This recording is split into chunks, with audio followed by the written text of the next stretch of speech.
Hey, today Flipping Science, looking at enzymes and bleaches.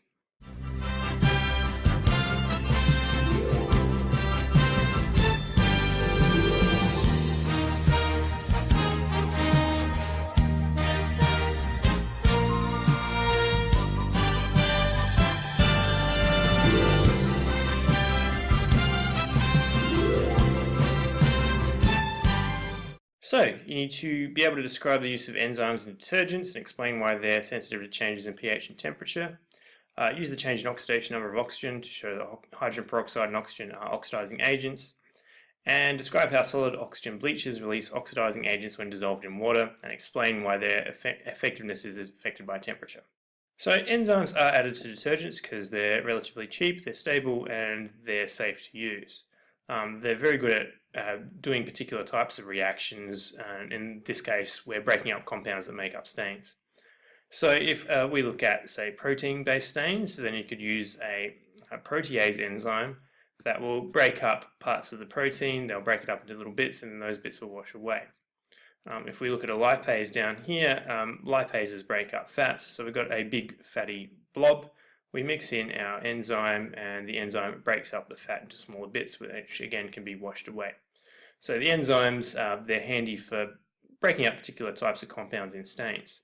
They are sensitive to temperature and pH, however, because they're biological. And there's another video that talks about this, and I'll link to that down the bottom of this page. Bleaches are another class of cleaning agents. They're very good at removing coloured stains. So they do that by oxidizing the coloured compounds that are inside the stain to a colourless form.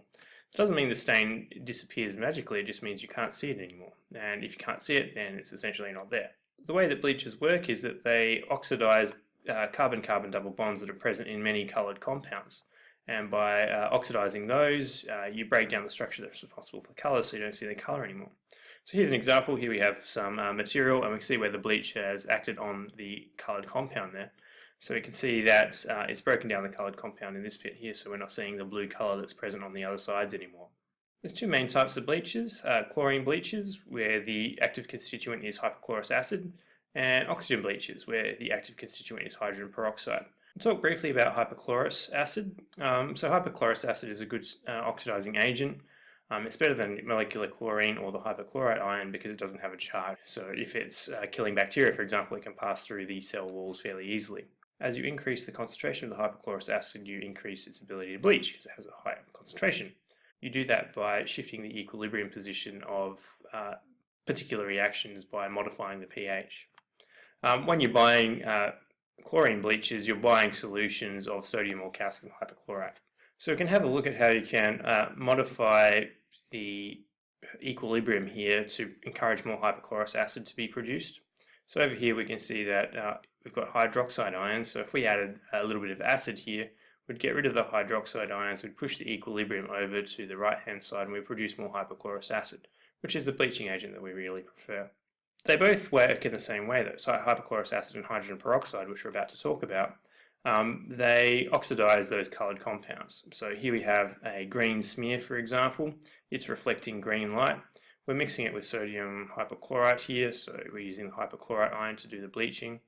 It's breaking up that coloured compound in the green compound, and now that compound is reflecting all colours of light, not just green, so now it's giving off a whitened light. So it's a mixture of all the wavelengths. Now you need to use oxidation numbers to show how oxygen is changing its oxidation number, and therefore why both hydrogen peroxide and oxygen is an oxidizing agent.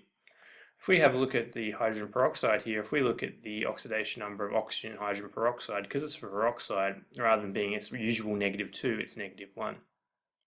So if we have a look at hydrogen peroxide reacting here with an acid, we can see it's producing water over here. The oxidation number of the oxygen has decreased, and if it's decreased, that means the oxygen has been reduced. And if it's being reduced, that means it's an oxidizing agent. It is causing oxidation by itself being reduced. If we have a look at an equation here showing the breakdown of hydrogen peroxide, we can see how we have oxygen being generated. This oxygen being generated can then be the oxidizing agent for another reaction. So hydrogen peroxide breaks down into water and oxygen, and it's this oxygen that is participating in the bleaching. So let's have a look at how oxygen is an oxidizing agent. If we have a look here, under acidic conditions, it's starting with an oxidation number of 0, and it goes to -2. So it's being reduced, the oxidation number is decreasing, that means the oxygen is being reduced, and therefore it's acting as an oxidizing agent. It is causing oxidation by being reduced. If we have a look under basic conditions down here, we've got the oxygen again with an oxidation number of 0, producing hydroxide ions over here, and again in the hydroxide ion the oxidation number of oxygen is -2. So in both cases the oxygen is being reduced and therefore it's an oxidizing agent. The most common and convenient source of peroxide in laundry powders is sodium perborate tetrahydrate. Here's its equation up here. It has several advantages over liquid peroxide bleach. One of them is that it's not going to break up over time. Bleach containing peroxide, over time it's going to turn into water and oxygen just by sitting on the shelf. If you don't keep it cold and if any light gets in, you're going to stimulate the breakdown of the peroxide. So the sodium perborate, it sits on the shelf as a solid, and until you put it into water and you start to warm it up, it's not going to produce much peroxide. So it's very stable and it keeps on the shelf very well. We can see how it works here. So it starts off as the sodium perborate tetrahydrate, you shove it in water and you warm it up and it produces hydrogen peroxide, water and sodium borate.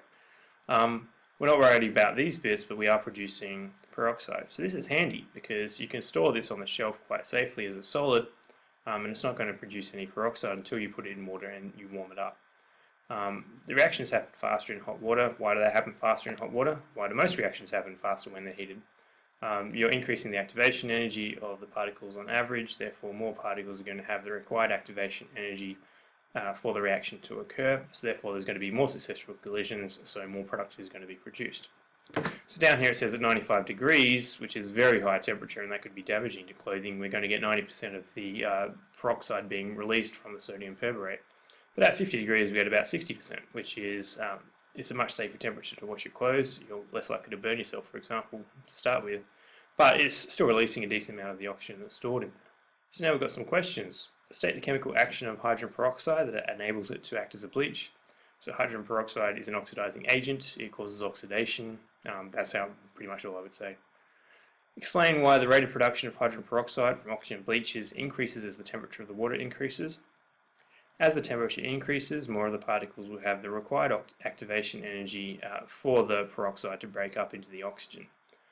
The more particles you have with the required energy, the more successful collisions there are going to be, and the more product, in this case oxygen, is going to be produced as you increase the temperature. Last question here says, oxygen bleaches release hydrogen peroxide, which decomposes releasing oxygen.